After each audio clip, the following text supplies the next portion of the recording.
Gvern Laburista ġdid jekk jingħata l-fiduċja se jkun qed jerġa' jagħti prijorità lill-istudenti billi jżid l-istipendju bi 15%. Ħabbar dan il-Prim Ministru mexxej Laburista Robert Abela f'attività politika bit-tema Malta flimkien f'Ħażebbuġ li saret forma ta' mistoqsijiet minn dawk preżenti. Allura l-mistoqsija tiġi waħda, jekk il-Gvern Laburista jerġa' ġifdah tal-5 snin li ġejjin, ħanerġgħu naraw żieda fl-istipendju? Grazzi.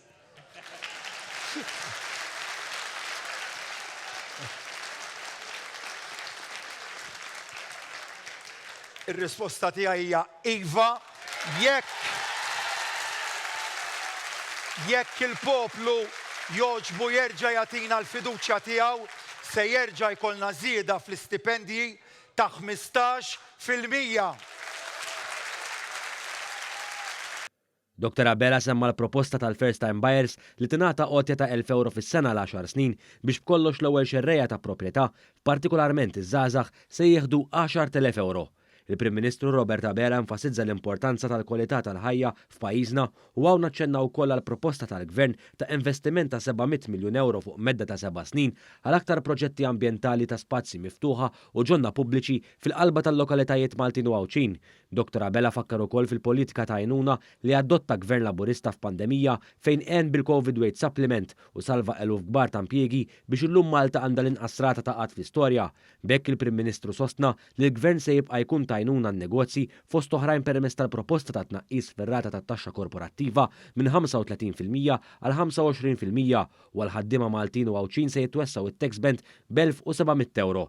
Dr. Abela kellu wkoll aħbarijiet sbieħ għas-settur tad-diżabilità f'pajjiżna fejn ħabbar li se jinfetaħ ċentru fil-komunità ġdid. Se niftħu community hub ġdid fit-Tramuntana ta' Malta fejn persuni b'diżabilità ikunu jistgħu jirċievu taħriġ li huwa wieħed speċjalizzat biex jgħixu ħajja aktar indipendenti.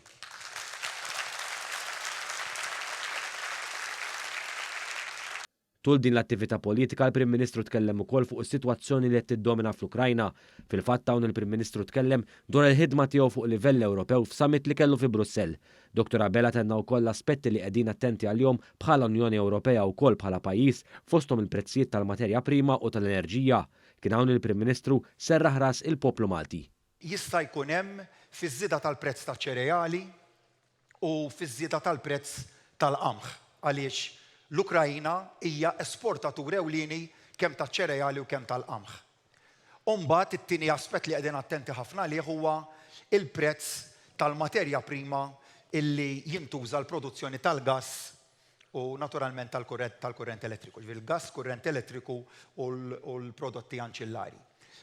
U din hija realtà li qegħdin attenti ħafna liha u hawnhekk nerġa' nagħmel il-weda tiegħi qudiemkom illi ikunu xi jkunu ċirkostanzi aħna se nibqgħu nżommu l-prezzijiet tal-enerġija stabbli.